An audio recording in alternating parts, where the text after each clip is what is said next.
So good morning, team. How was everyone's weekend? I would love to hear some of y'all's either success stories or something that you had a challenge with this weekend. I know there was open houses, there was showings, there was offers going out.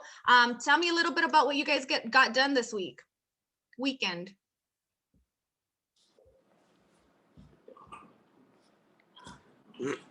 Everyone's a little shy at first, Alberto. I pretty much just studied for the exam. That's pretty much what I did all weekend. Good. But yeah, hopefully I pass it on the first try. That's really what I want to do. And then remind me, what day is your test? It's the 2nd of February. 2nd of February. So sending you good vibes. Guys, he's a brand new agent. Does anybody have any tips that we can share with Alberto?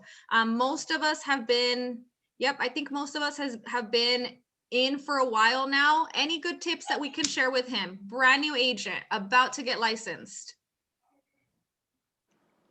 Just to talk to everyone and let them know that you're going to be on real estate. I've heard that one. That's a good one, though. Mm-hmm. Yeah, don't be a secret agent. Let everyone know what's going on. What about you, Lorena? I know you have some good advice. You always have some good words for us. You're on mute. You have to be very disciplined, do the daily tasks. What else? Have a process. Okay. I agree. Discipline, do your daily task, and have a process or a system in place. So we'll go over all of that. We're going to give you some more, I guess, clarification on what that looks like. So let me go ahead and jump right in. I think everybody's logged in. Good morning, everybody. I hope you guys had an awesome weekend. Let me go ahead and start sharing my screen with you guys, and we will jump right in.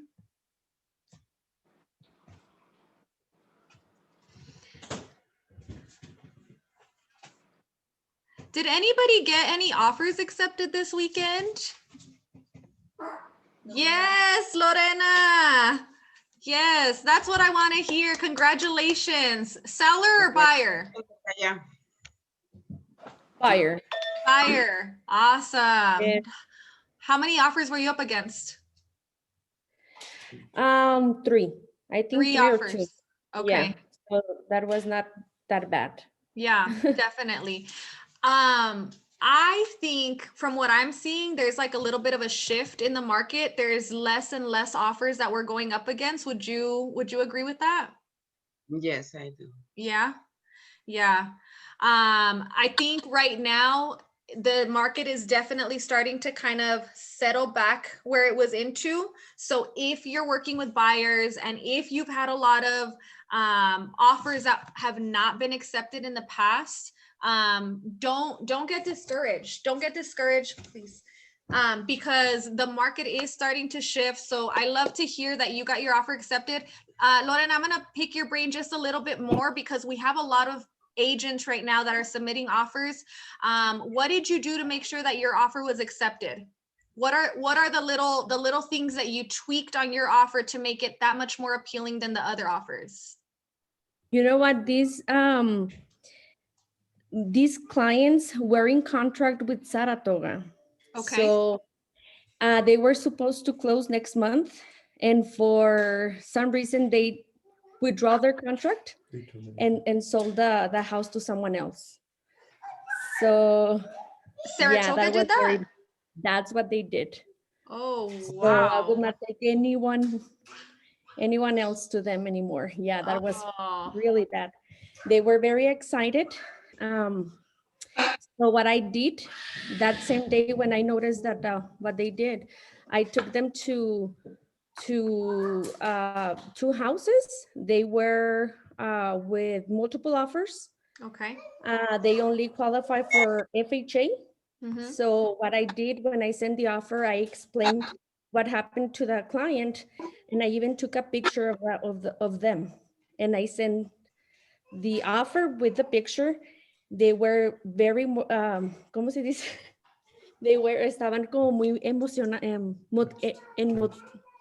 Emocionados? It's me okay. está ayudando mi loan officer. Hey, Really Manny. nice. Hi.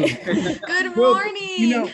in reality, what happened was that Saratoga they terminated the contract. What did the they give you borrower- guys any reason for that? Well, back last month, the borrower had an accident and they had to get a new vehicle because their vehicle was stolen.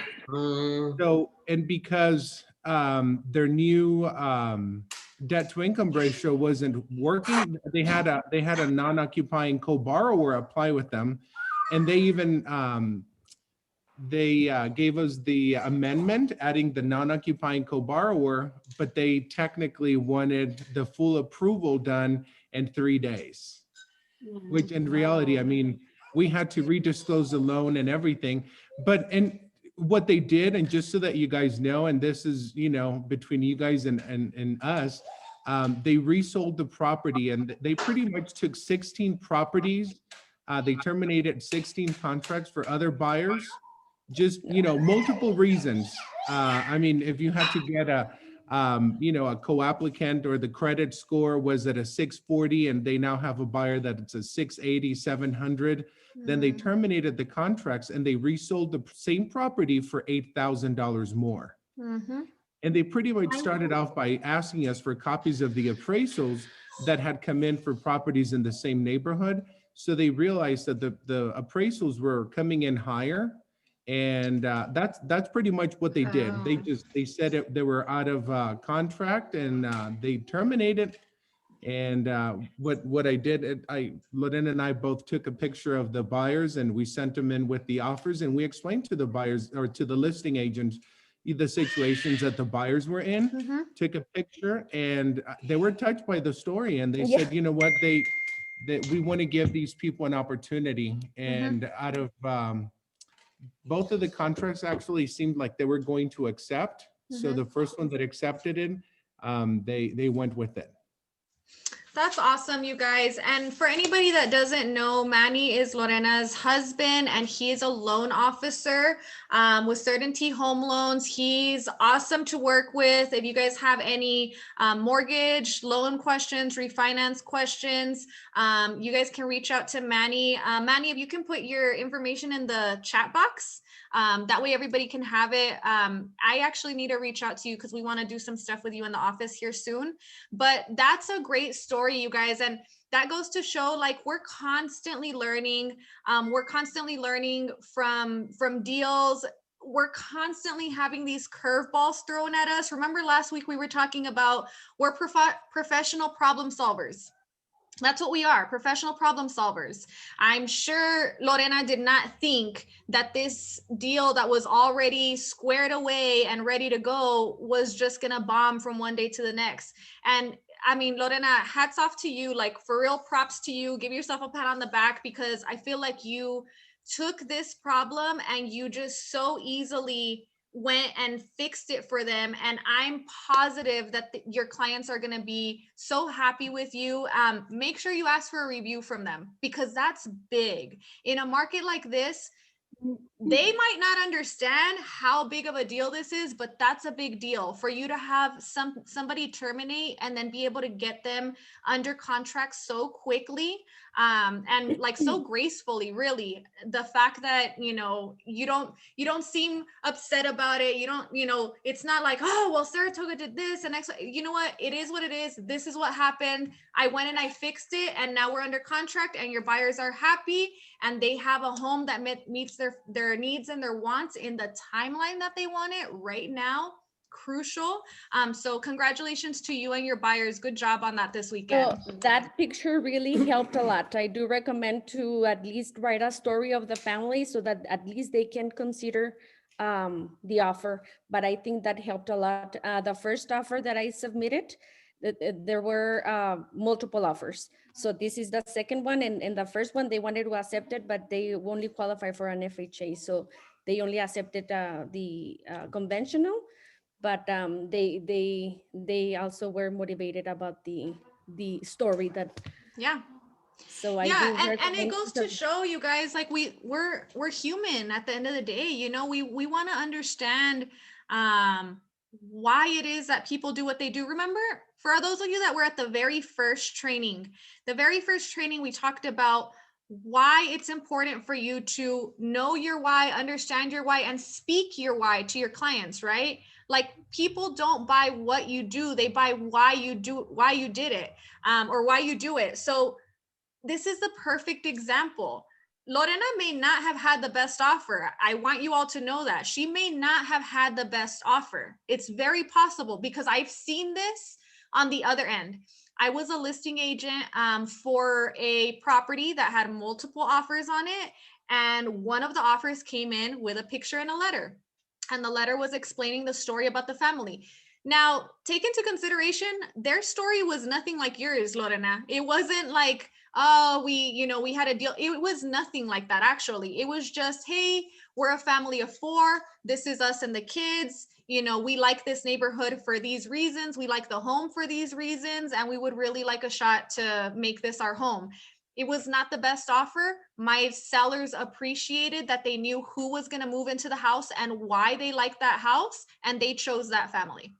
So, you know, I always say, I know that there's like mixed feelings on like mixing business and pleasure, or business and personal. And I always feel like, well, business is personal. You know, you're dealing with people. So it is personal on some level. And I love the fact that you were able to see that, Lorena, and use it to your advantage. So for real, good job. Awesome work this weekend. Let's go ahead and get started. I'm going to go ahead and start this this slide, and you guys can all see my screen, correct? Yes. Awesome. Yes. So today we're going to be talking about the sales cycle. Let me get us to the right page. This thing doesn't let me start on the page that I want to start on.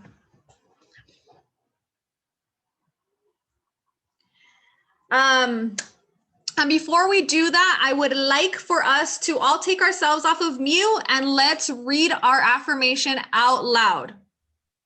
Okay? Everyone take yourself off of mute. We're going to read our affirmation out loud on the count of 3. 1, 2, 3.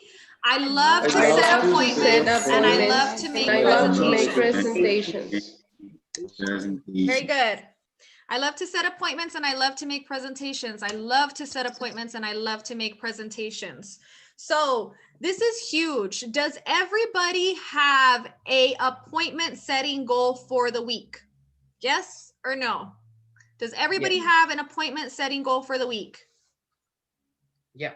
I'm gonna scroll. Norma, do you? I have to like scroll slowly. I can't see everybody at the same time. No? Angie, do we have an appointment setting goal? Yes, ma'am. Yes. Oscar? Appointment setting goal, Oscar?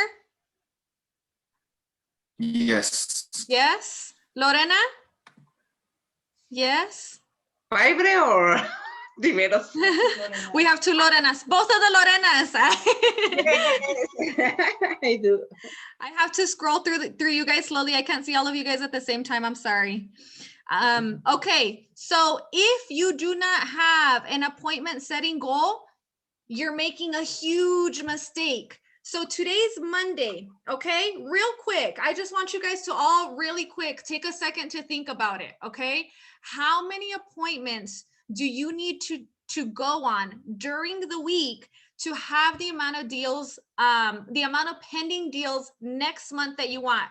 So for example, if you're trying to have at least 2 closings per month, then you should probably be trying to go on, I would say 3 to 4 appointments per week. Okay. It sounds like a lot, but if every day of the week you are focusing on setting those appointments, now you've shrunk the amount of tasks that you need to do in a day to a goal. Remember, we've been talking about goal setting. Real estate is not easy, but selling real estate is a lot simpler than a lot of people make it seem, right? Because there are very few tasks that are true money-making activities. You all, as the realtors, have to ensure that you're focusing on your money-making activities. Setting appointments is a money-making activity. If I don't go on an appointment, I don't have an opportunity to pitch my value. And if I don't have an opportunity to pitch my value, I don't have an opportunity to take that job on. In reality, what it is we're constantly going on interviews for jobs. Okay, you remember when the first time you went on an interview to get a job, you had to fill out the application, you had to prepare your resume, you had to wait for the call, you had to call them and ask them if they got the application. Then they finally called you and they were like, hey, can you come in on this day at this time? Yes, you got yourself ready, presentable, you studied your resume, you prepared mentally for this. This is what it's like to be a realtor. Every single day you should be preparing to go out and get yourself a job, right? Because if we don't have listings, if we don't have buyers, if we don't have clients, we don't get paid. So put yourself in the mindset of, I have to prepare for an appointment to go out and get a job. And I love to make these presentations. And the way that you're gonna love making these presentations, whether it's to buyers, sellers, investors, whoever it is that you're talking to, is by practicing. So if you haven't been practicing doing your first time home buyers presentation, your listing presentation, and we haven't gone too deep into listing presentations yet, but we are going to get into them. I definitely recommend you guys set some time aside, especially for you new agents. Make sure that you're constantly reviewing the information that you want to review with your clients, okay? So like I said, today we're going to be going over the sales cycle.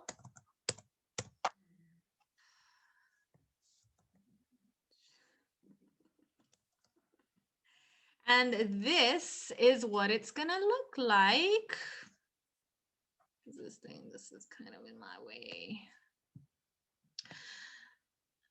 Okay, so the very first step, prospect for leads, circle of opportunities, okay? Always be prospecting, always be prospecting. And what that means is just like our one rule, just be talking to people in your sphere of influence, be talking to people that you don't know. When you run into people outside of the home, in the store, out, you know, around your neighborhood, be prospecting, be talking to people.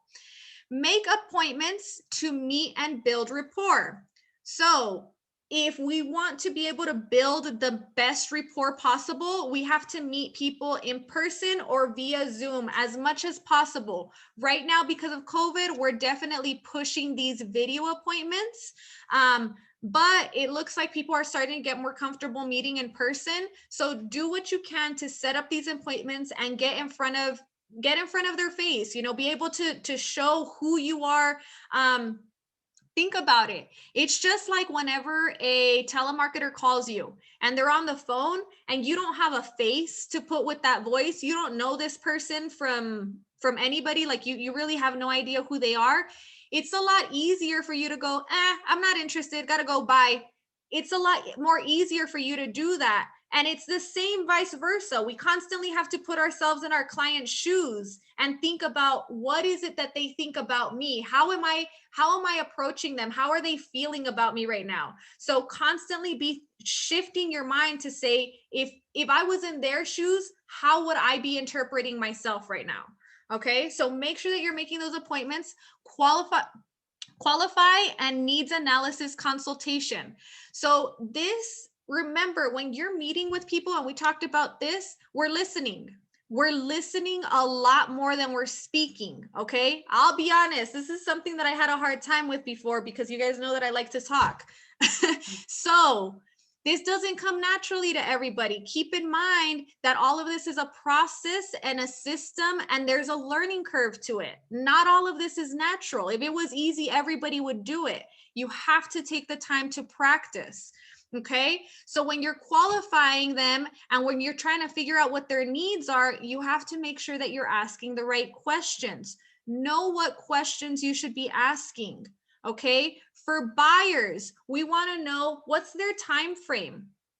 If you guys aren't taking notes, I highly recommend you guys start taking notes, because these questions right here is what's going to help you identify if your client is really ready for you to help them and how you can help them. What's their timeline? Buyers and sellers, what's their timeline? Buyers, are they on a lease? What's their current living situation? Are they living at home with mom and dad and they can leave whenever they want? Are they on a month-to-month, or are they on a lease that doesn't end until October? This is going to make a huge difference to you. Is this their first time buying or selling? Remember, if it's their first time buying or selling, they're going to appreciate you going the extra mile to explain every single fee that they can anticipate. They're going to appreciate you going the extra mile to explain what the timeline looks like. Okay.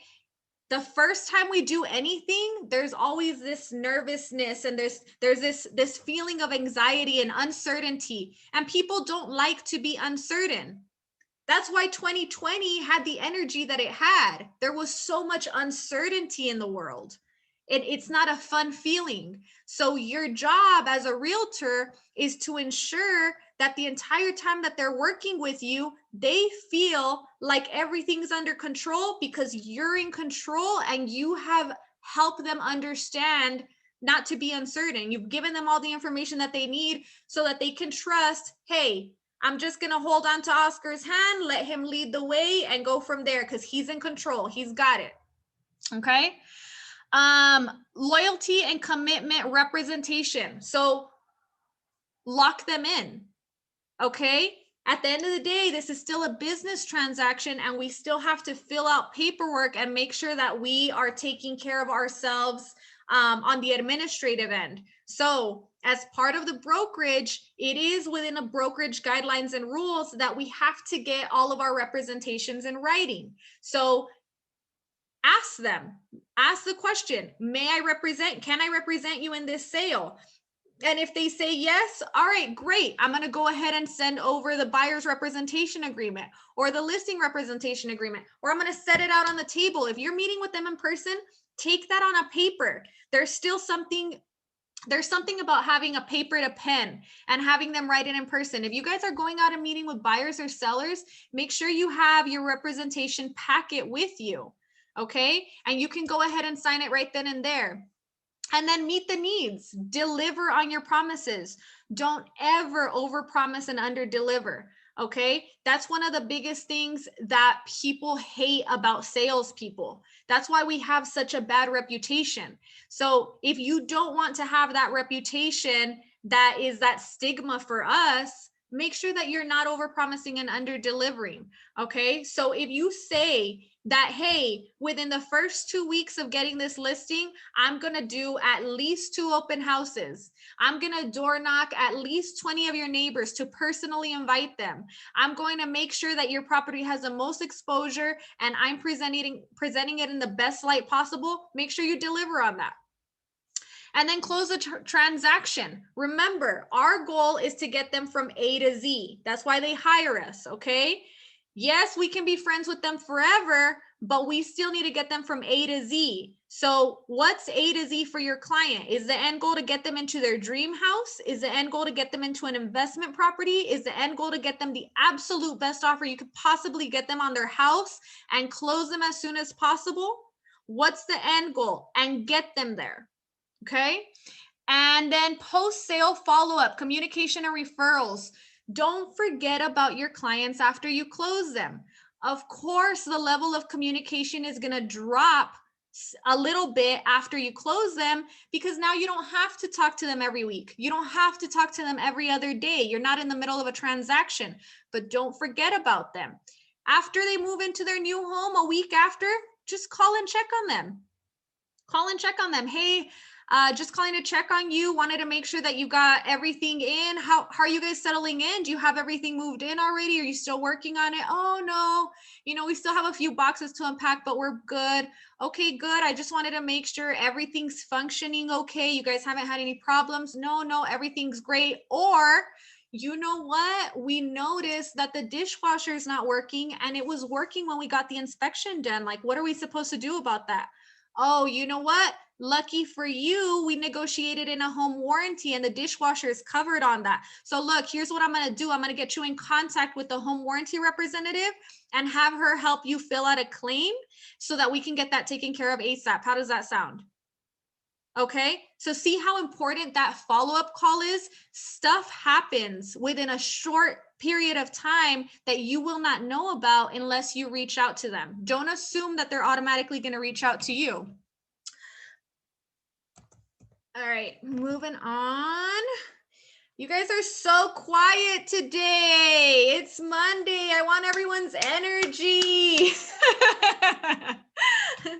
All right, prospect for leads. We have gone over this over and over and over again. Where can you find buyers? Okay, we talked about farming. Has anybody, since we last talked, has anybody figured out their new farm area? I'd love to know what farm areas you guys are working.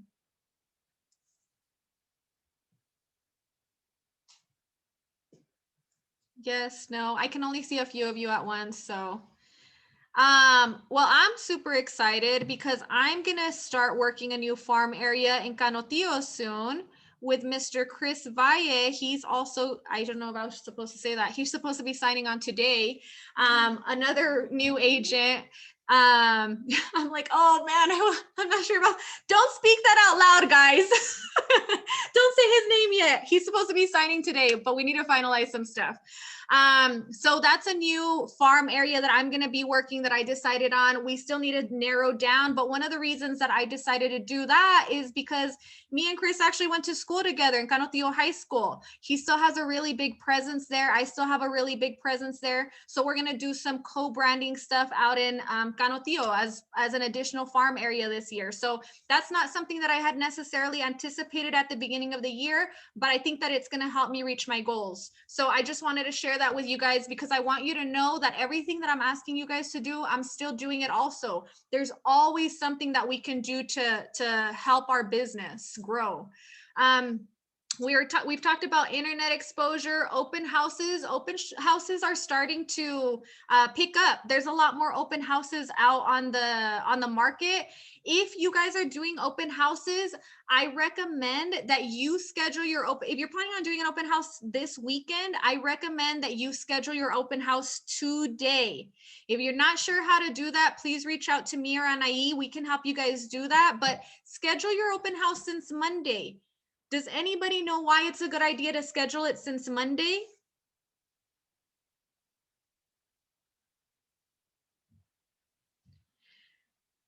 I want to see if you guys are paying attention, but you guys are all so quiet today. Lily, I love seeing your face. Good morning. I'm so glad you're here with us. No te oigo, but I hear, I see you. Okay. Hi. Good morning. I'm still waking up. Okay. Grab your cup of coffee, everyone. Wake up. It is Monday morning. It's almost Monday afternoon. We have a full packed week ahead of us. So wake up, guys. All right. Open houses, you want to schedule them on Monday because when you plug in your open house on the MLS, guess what? The MLS is synced to Zillow, Trulia, Realtor.com. If you know what open house you're going to be doing since Monday, that's a week worth of exposure that you guys get to your open house. Remember, when you plan an open house, you're planning an event for the weekend. You wouldn't plan a birthday party and send the invitation the day before, would you? And expect people to show up? I mean, you can do it, but really, how many people are you going to expect to show up?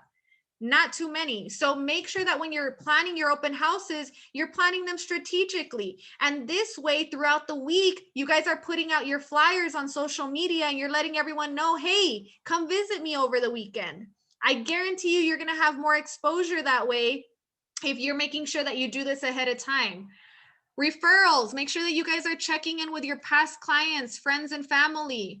Door knocking. Did anybody do any door knocking this weekend by any chance?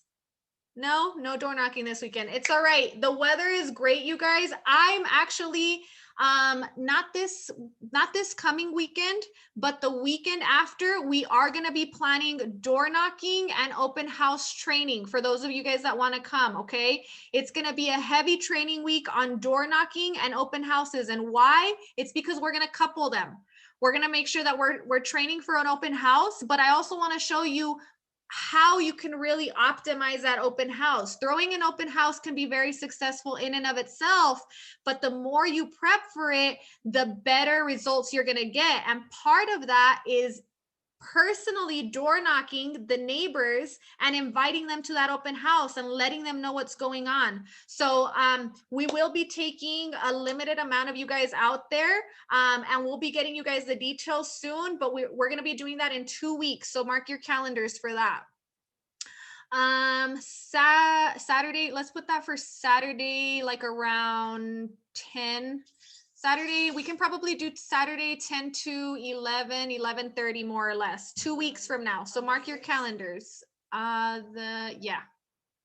Anais marking it in now, and we will finalize all those details, but that'll be a Saturday training for door knock. Oh, no, we can't do the that'll be, no, door knocking, we're gonna have to do it ahead of time. So we'll have to do like a Thursday evening. We'll do a Thursday evening. Thursday evening door knocking, like at 5. Maybe we can do it sooner. We'll figure out the details, guys, but we're gonna do that in 2 weeks, okay? And we'll make sure to get you all that information. So goal 1, get face-to-face. Meet only with A or A+ prospects. Meet only with A or A+ prospects. Yes, okay. And what does this mean? This means that just because you talk to somebody on the phone, just because you talk to somebody on social media, doesn't mean that you have to meet in person with everybody.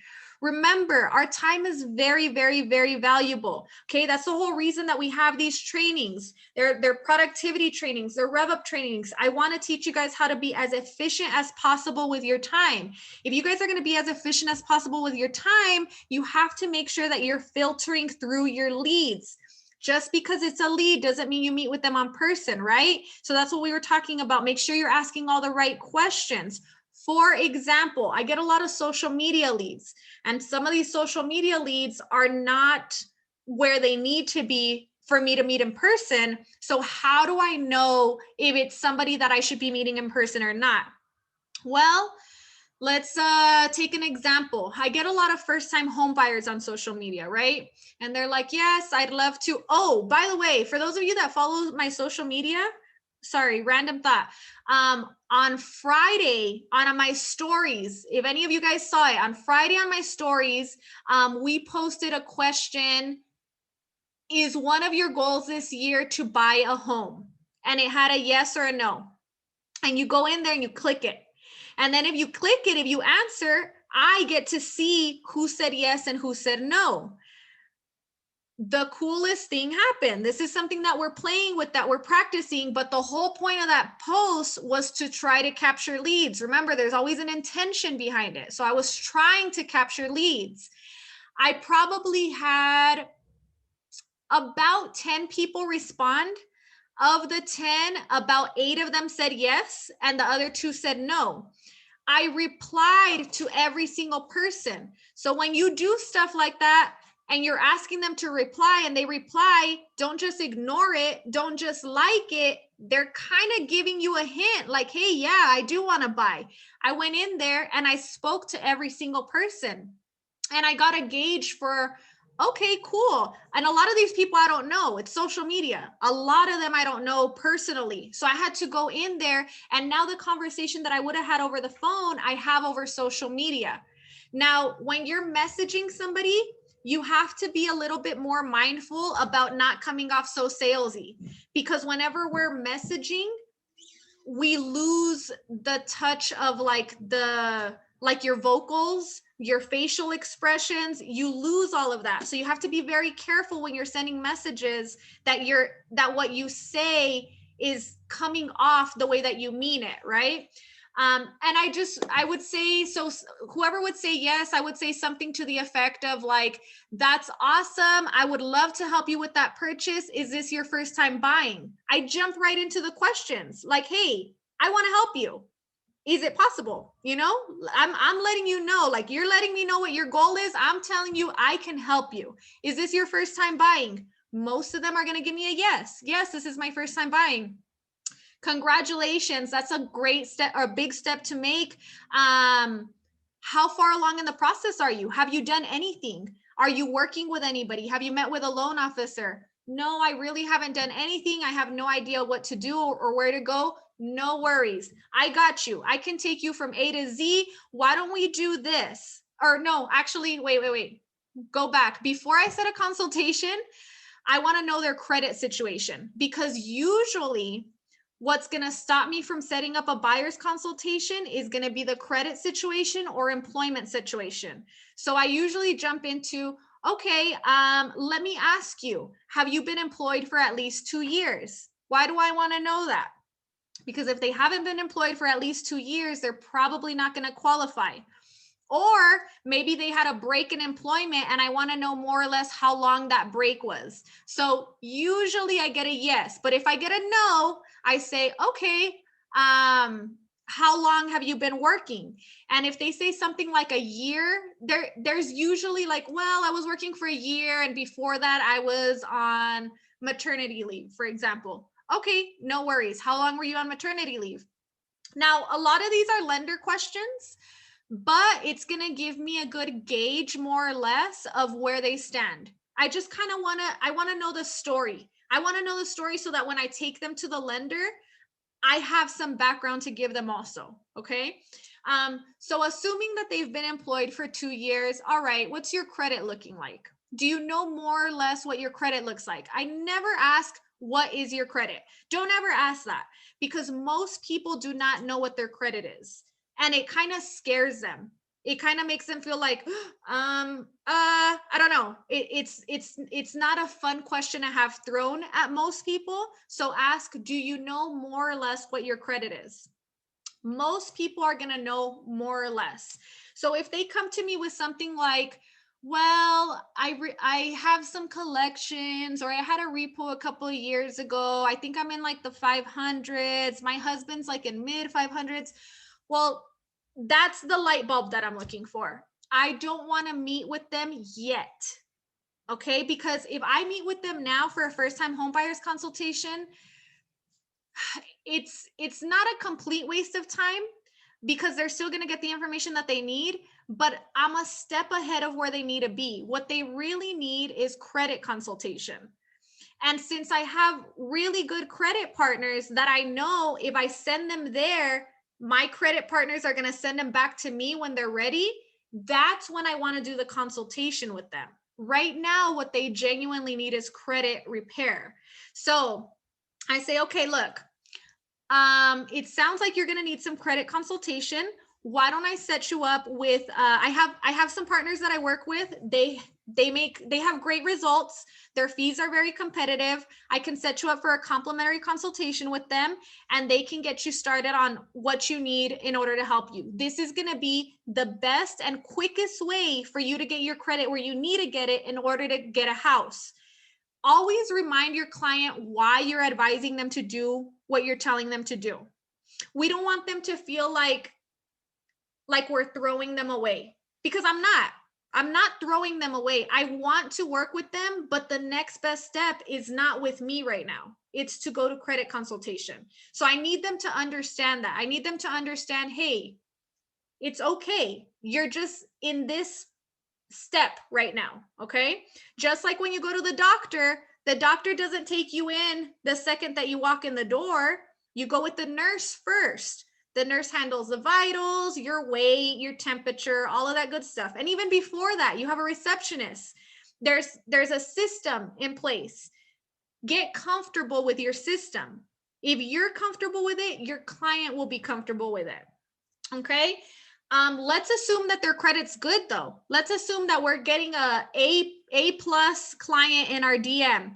Yes, I'm a teacher. My husband is a police officer. We've both been employed for over 5 years now.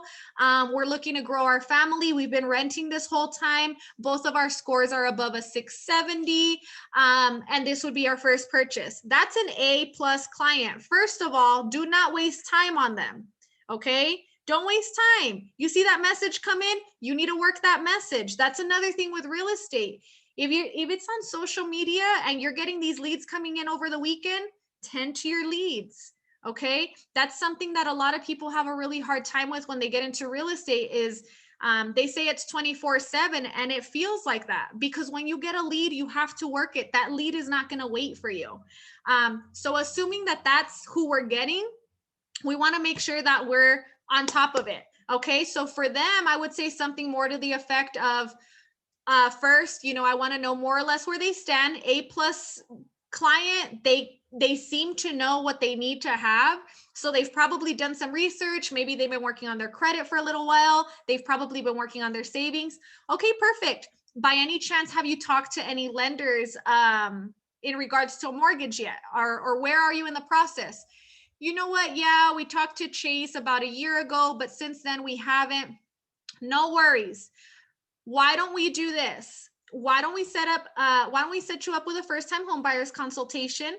At that consultation, I will meet with you and go over cost to expect, timelines to expect, and answer, we're gonna go over the process A to Z, cost to expect, timelines to expect, and answer any questions that you might have. That's the script. You guys wanna know what script I use? That's the script. Why don't we set up a first-time home buyers consultation? During the consultation, I'm going to go through the process with you from A to Z, so you know what to expect. We're going to go over what costs to expect so that there's no surprises, the timelines to expect, and answer any questions that you might have. How does that sound? Question mark. Now they're like, yes. Usually I'm going to get a yes.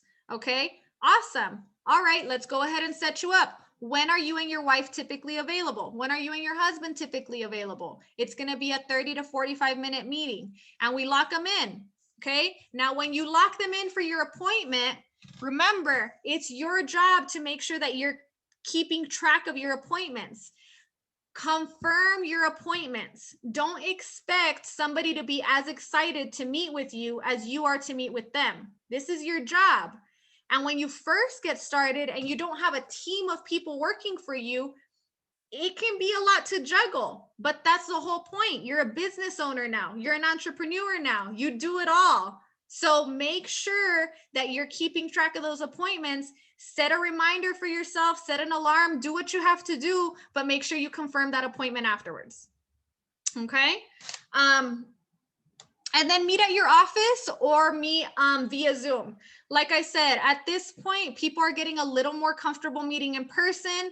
If you're meeting at the office, keep in mind that we do have a capacity rule. If you guys want to meet in the office, you can also reserve the conference room. So if you're meeting with a client on Thursday at 4 p.m. and you know that since Monday, please call ahead, reserve the confirmation room, prepare for this appointment, okay? Step 3, qualify their needs. Make sure the steps of the buyer process are followed in order. Yes, the buyer will do homework to get focused and help you meet for a consultation further. So we went over all of this. Sometimes you have to give your clients homework, right? Whether it's a buyer or a seller. Sometimes the homework is, for example, sometimes I get leads and I ask them, do you know more or less what your credit score is? And they have no idea, none whatsoever. I give them homework. I say, do me a favor, log on to Experian.com and get me your FICO score. I tell them to do that. Why? Because it's going to cost them 5 to 10 minutes, $1 to sign in and get their credit score. It's information that they need at the end of the day. And I'm not going to waste any of my time setting an appointment with somebody that has a 420 credit score, because those people do exist. And it doesn't mean that they're not a good buyer. They're just not at the step that they need to be at to meet with me right now, right? So I'll ask them to go in there and check it out, and they do it. Why? Because they need that guidance. They want to know what they have to do. So sometimes you're asking them to do that. Sometimes you have the consultation with them and then you're asking them to do the application. Make sure you're following up on their homework. Okay. So if I spoke to somebody on Friday, we did the consultation. We said the next step is for you to go ahead and do your application. On Monday morning, follow up with this client. They want to feel like they're important to you. They want to feel like you care, like you remember them. So don't go 3, 4, 5 days without following up. If they said they were going to do their application over the weekend, follow up with them on Monday. Just a quick text message and say, hey, just following up. I wanted to see if you had a chance to do your application or if you had any questions on it. Okay. Remember, loyalty goes in both directions. Very, very true. At the end of the day, we are fiduciaries, okay? And what does that mean? It means that we will put the client's interest at heart, their best interest before ours, okay? So we're not calculating commissions before we get the listing. Don't do that. Don't do that. Don't calculate anything before you get the client. Don't calculate anything before you even close. Like, don't make it about how much you're going to receive. Make it about that client. And I guarantee you that that's going to come back to you tenfold. Okay. If your client's going through a hard time, if they have family issues, if they're asking you for an extra day to clean up their house because X, Y, and Z happen, like, be empathetic and sympathetic towards the fact that they have something else going on in their life right now. If we're just focused on the sale, that's when it comes off as like, man, this person doesn't even care about me. Like, you need to genuinely care about your clients if you want to do good in this business. And a lot of times that's not something that can be taught, unfortunately. Commit to professional standards for your business and real estate practice. Always be professional, you guys. This is huge. Be professional, dress professional, speak professional. What you put out into the world on social media, be professional, be tactful. Okay. Not only are you speaking for your brand at all times, but you're also speaking for Realty One brand. Okay. And one of the biggest things that we like to push and promote in Realty One is that the people that we hire, they're loyal and their integrity is at the highest of standards. At Realty One, we don't cheat anybody. We don't lie to anybody. We're genuinely good people and we're here to serve our people. So make sure you're always standing up to that standard. Help buyers understand how representation is in their best interest. Why would any buyer not have representation? It's practically free to them. Why would they not have representation? Make sure that your buyers understand this. I can't tell you how many times I've come across buyers that, especially when they're working with builder reps. Oh, well, the builder rep is helping me. I don't think I need representation. Why would it be a good idea for them to work with you? Because that builder does not represent them. The builder or the builder's representative represents the builder, which is the seller. It's always in their best interest to have representation from you. So make sure that they understand that.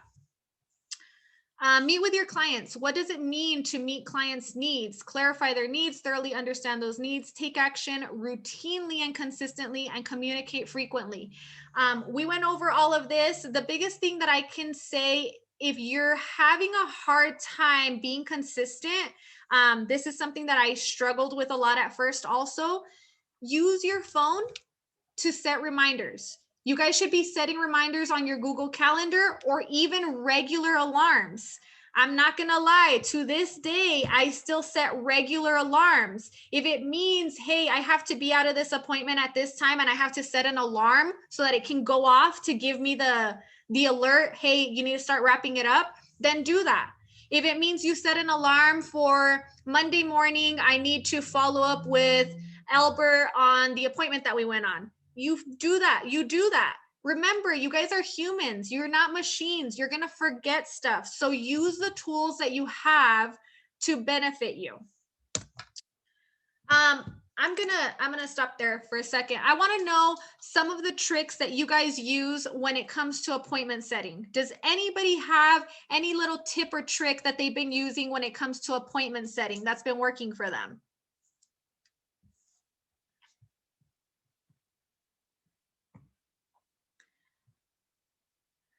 Don't all go at once.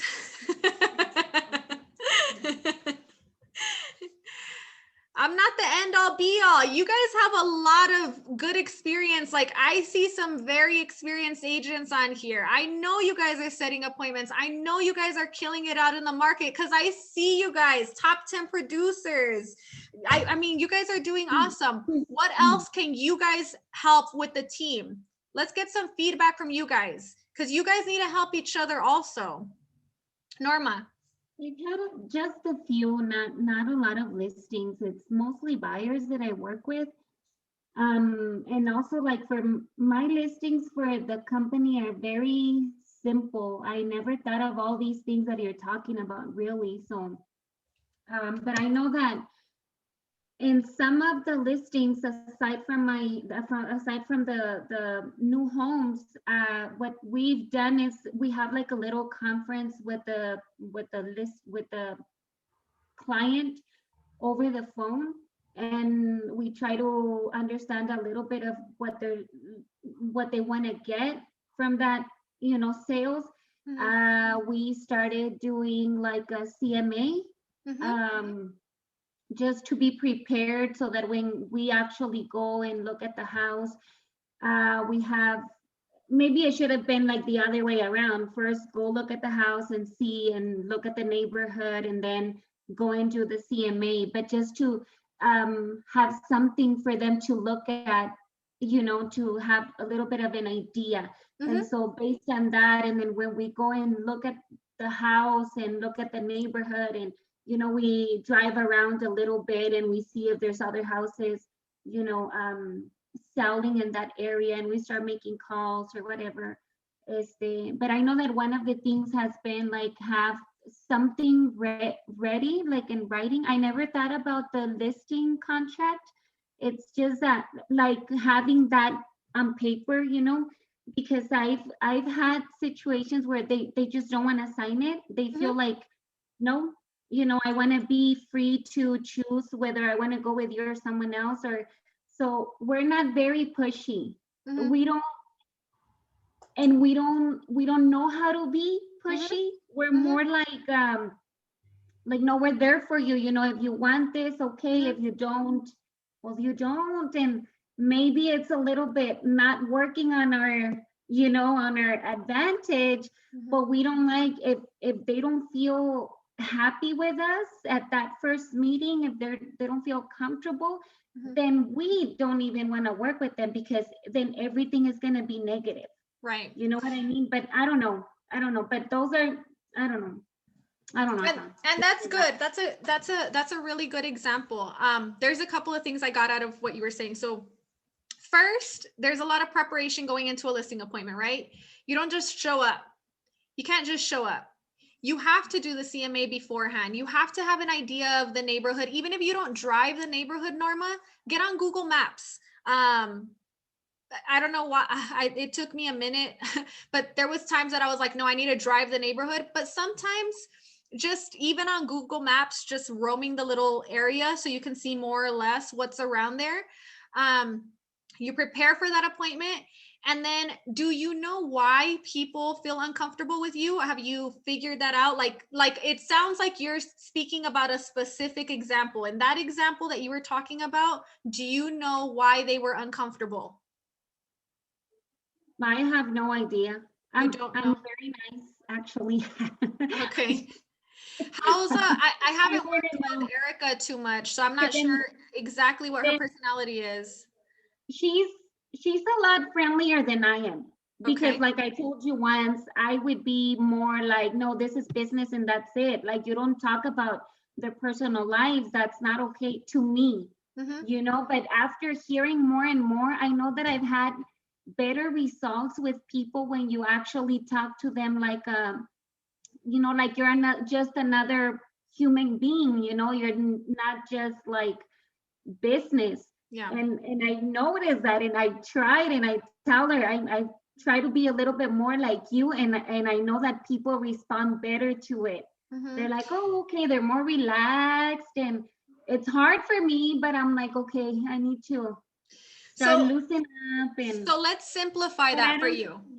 Let's simplify that for you so you're not overthinking it, okay? So what Yes. she's doing is she's building rapport. And when we build rapport, it's this simple. You're just looking for a commonality. That's all it is. You're just looking for a commonality. So keep in mind how many strangers come into your house. Do any of us have a lot of strangers that come into our house? No, not typically. Our house is our space. It's our sacred space. We don't have strangers walk into our house. So when you go into a listing appointment, it's very important that you build rapport. FYI, find a commonality with this person as quickly as possible, because you're a stranger in their house. They're not comfortable with you, okay? Until they feel comfortable, they're not going to be loyal to you, and they're going to resist you a lot.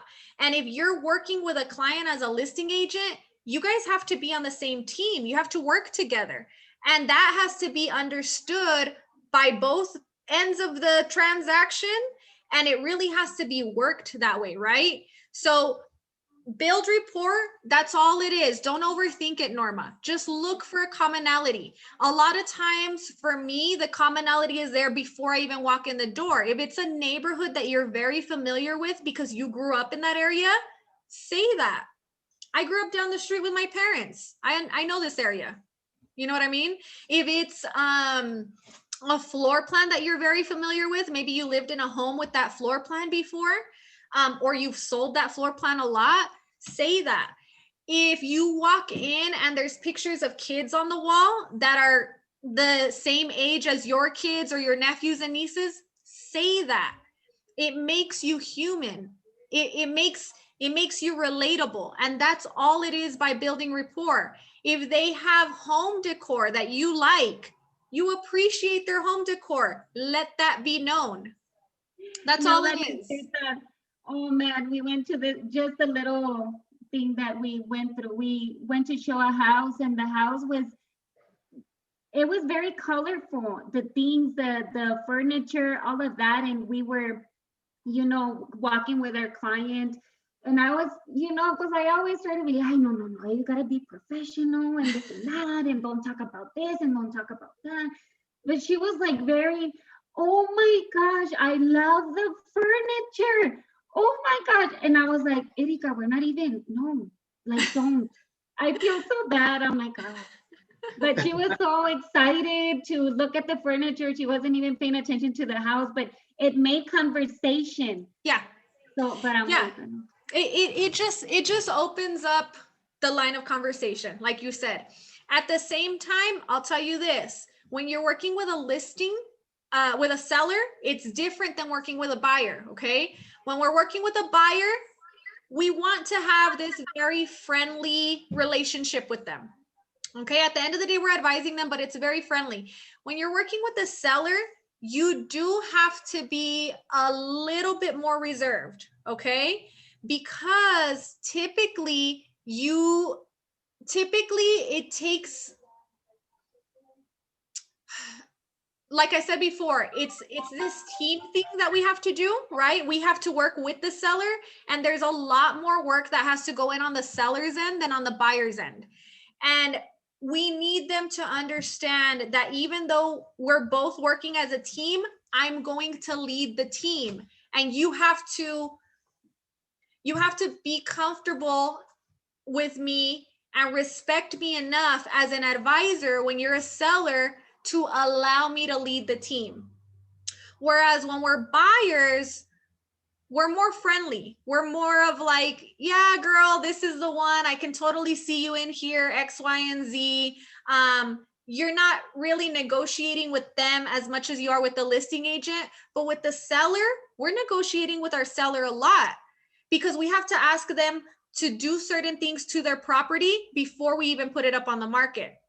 Another thing that we negotiate on is the price. How many times have you got to a listing appointment and you're like, yeah, I think we should list your home at 200,000. And they're like, oh, that's great. Let's list it at 200,000. That's more than I thought it was going to be. Never, never. You're never going to give them a price that they want to hear. So you have to be able to negotiate with your seller and make sure that they understand that you know what you're talking about. You know what you're talking about, and they have to respect you enough and feel comfortable with you enough to allow you to take the lead, even though they're your running back and they got your back and there's still a lot of stuff that they have to do. You're the quarterback. You need to handle this, okay? So build the rapport, Norma, but I think that what you and Erica have is a really good mix of that balancing out, especially with listings. Don't oversell their house when you walk in. I'm not a huge advocate of walking in and being like, oh my gosh, this is beautiful, la, la, la, la, la. Why? Because if you do that and then you ask them to repaint their walls, touch up their caulking, it's harder for you to ask them to do stuff after you've hyped up their house so much. So just be mindful of that. Be mindful of overselling their house. A lot of times it can also make you seem a little bit desperate because you're there to consult and advise them. Excuse me. And you see houses all the time. So they're expecting you to come in and see every little detail about their house that's not perfect. They're expecting that. They know about the scratch on the wall in the living room, and they're expecting you to see it. And if you just kind of glance by it and say nothing but good things about their house, they're like, I don't know, this person just seemed a little too excited about my house. I don't even like my house that much. Or I know that my house needs X, Y, and Z. You know what I mean? So don't overhype it either. All right. We are going to, let's just finish up these steps and then we'll call it a day because it's already 12 o'clock. Getting your contract to close, educate your client that you're working with. So constantly educating your client throughout the process. Okay, that's another thing. We're advisors. We understand certain things. Again, just make sure that you're relaying the message to your clients why we're doing certain things. I'm really big on educating your clients. I think the more you educate your clients, the more you give back to the community. I genuinely believe this. Whether they come back to you to buy a second home or not, whether they come back to you to sell a second home or not, give these people as much information as you can possibly give them that's going to help them throughout the process. That's just a form of us giving back and really, really stepping up our value proposition, because nobody can take away what's in here, right? Nobody can control this. And if you're adding value to this, that's just like there's not a price you can put on that. There's no price that you can put on that. And if this is something that's going to help them for the rest of their life, trust me, they're going to appreciate it. So constantly be educating your client. Let them know how you don't get paid until closing. This is for your for buyers and sellers. Let them know how it works. I always tell them I don't get a penny until either you have your money in your hand from the sale or you have the keys in your hand. I don't get paid 1 cent until one of those two things happens. And between now and then, you have my full commitment to help you. I'm here to help you 100% of the way until that happens. But I don't get paid a cent unless you get your end goal. And your end goal is either to have those keys in your hand and be a new homeowner, or your goal is to get paid every cent that you deserve for your property. Show them the many steps from acceptance to close. We went over that. And communication is key. Again, if you have to set alarms on your phone so that you're keeping that communication with your clients, do so. I recommend, if you haven't already time blocked speaking to your clients, Monday is a great day to do your follow-ups. talk to your clients. If you guys have listings, call them. Hey, this is where we're at in the process. Just wanted to give you an update. Even if there's not a whole lot going on, make that time for them. Thank you gifts. Thank you gifts go a long way, especially if they're branded and long lasting. So I'm huge on thank you gifts, especially at closing. I typically do like a little gift basket, but I've seen a lot of different thank you gifts. You guys can get really personal with this. One of my favorite gifts that came from one of my loan officers was a knife. And it's this awesome knife. I don't know if you guys are familiar with Cutco. She gave me a Cutco knife and it has her information on the handle. And this knife, I'll never get rid of. These are pricey closing gifts. I don't give these out to my clients yet. I'm not on that level yet. But I will say I've had them, given to me and they work. Mugs. I got a lot of mugs this Christmas, and all the mugs were branded with people's companies, construction companies, lenders. I love getting cups and I'll use them and I'll have them for a really long time. You guys can do this stuff also. Do it for closing. Also ask for referrals. Remember, we ask for referrals from the day that we meet these people. Don't forget to ask for referrals when you close. This is when they're at their highest. This is when they're at their peak. This is when they're at their happiest. So make sure you're asking, hey, I'm so glad we were able to get you into your dream house, and I'd love to do the same for some of your family and friends. Who can I call and introduce myself to and help them get a house this year? And then wait until the answer. Always give your client an opportunity to speak. So when you're asking these questions, it's also just as important for you to zip it and give them the opportunity to answer. Okay. And then ask for feedback. How did I do? This is a big one, you guys.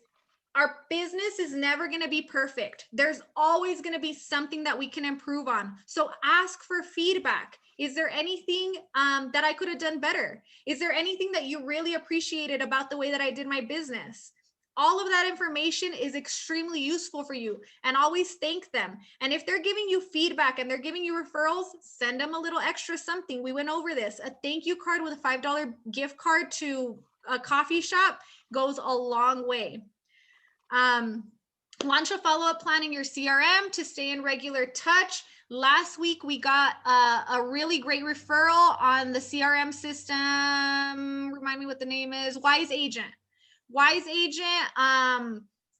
Lorena hooked us up with that. So if you guys aren't using a CRM system yet, make sure you guys look into that one. It's a great option. If not, at the very least, have your Excel sheet and make sure that you're plugging in their tasks and follow-up dates and staying on track with that. So with that being said, I will finish off with the Realty One goal that we had set for ourselves. Again, it's Monday, you guys. It doesn't matter how good or bad you did last week or the week before. It doesn't matter anymore. This is a brand new week. We have brand new goals. We have brand new tasks. Simplify them as much as possible. What are the 3 main goals that you want to get done today? Figure that out if you haven't figured it out yet. And then what are the 3 main goals that you want to have done by the end of the week? Figure that out if you haven't figured that out yet. If you're planning on doing an open house, schedule it today. Let us know if you're doing an open house and we will help promote it for you. Okay. So get all of that figured out. Today is high planning and strategizing day, and follow-ups, anything administrative, strategy, follow-ups, get all of that done today, because I guarantee you it's going to make your week go by smoother. And if there's any way that I or the rest of the team can help you guys hit your goals this week, please let us know. That's what we're here for. We're here to help you guys. We're here to challenge you guys. We're here to keep you accountability, but we're also here to help your business grow. And we can't help your business grow if we don't have that open communication and you guys letting us know what we can do for you also. So good luck. I wish you guys the best week in January yet. Go out and get those leads, set those appointments, and come back and let us know how it went, okay? Until then, see you guys next time. Thank you. Thank you. You're welcome. Bye. Hope you guys crush it. Thank you. You're welcome. Thank you, Denise. Bye. Thank Have a you. good week, guys. Bye.